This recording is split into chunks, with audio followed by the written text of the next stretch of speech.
Good afternoon everyone, welcome back to a new mini vlog.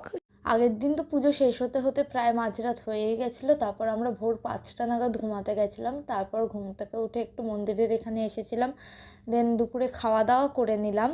খাওয়া দাওয়া করে আবার সন্ধেবেলার দিকে একটু মন্দিরে এসেছিলাম। এখানে সবাই ছিল, সবাই মিলে একসঙ্গে গল্প করছিল, তো আমিও এখানে এসেই বসেছিলাম। পুজোর পরের দিনটা আমার তো ভীষণ ল্যাথার্জেটিক ওয়েতে কাটলো।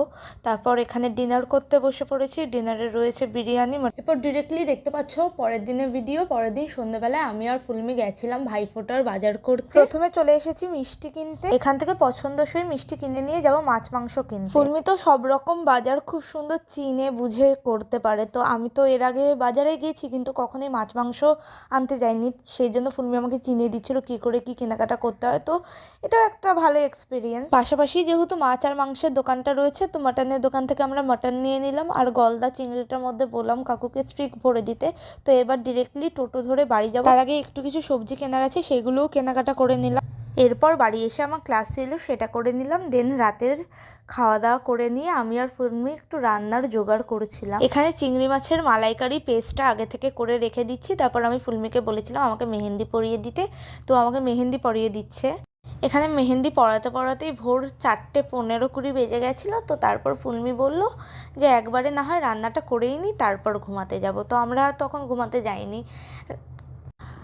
মাছ তো ভেজে রেখে দেওয়া হলো। তারপর এখানে মশলাও কষানো হয়ে গেছে। তো এখন এইটার মধ্যে দিয়ে দেওয়া হচ্ছে কোকোনাট মিল্ক, আর তার সঙ্গে কাঁচা লঙ্কাও দিয়ে দেওয়া হলো। এবার মশলাটা একেবারেই কষানো হয়ে গেছে, তার মধ্যে মাছগুলো ছেড়ে দিয়ে জলও ঢেলে দেওয়া হলো। আর মাছটা একটু ফুটে উঠতেই তার মধ্যে ঘি দিয়ে আমরা নামিয়ে নিয়েছি।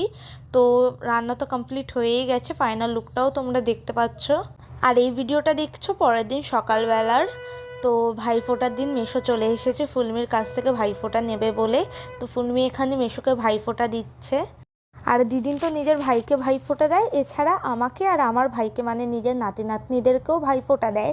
তো এবার তো ভাই একটু ঘুরতে গেছে বলে এই টাইমে নেই কলকাতায়, তো আমাকেই ভাইফোঁটাটা দিয়ে দিচ্ছে।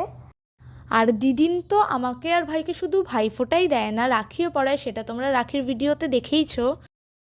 আর ভাইফোঁটা তো দেওয়া হয়ে গেছে, তো এবার খাওয়া দাওয়ার পালা। আমরা সুন্দর করে প্লেটগুলো সাজিয়ে দিয়েছি, কারণ যাকে দেব তাকে সুন্দর করে সাজিয়ে দিলে আমরা মনে করি তাকে অনেকটা বেশি স্পেশাল ফিল করানো যায়। তো এই ভিডিওটা এই পর্যন্তই। ভিডিও ভালো লাগলে একটা লাইক করে দিও, কমেন্ট করে জানিও, আর সাবস্ক্রাইব করে দিও।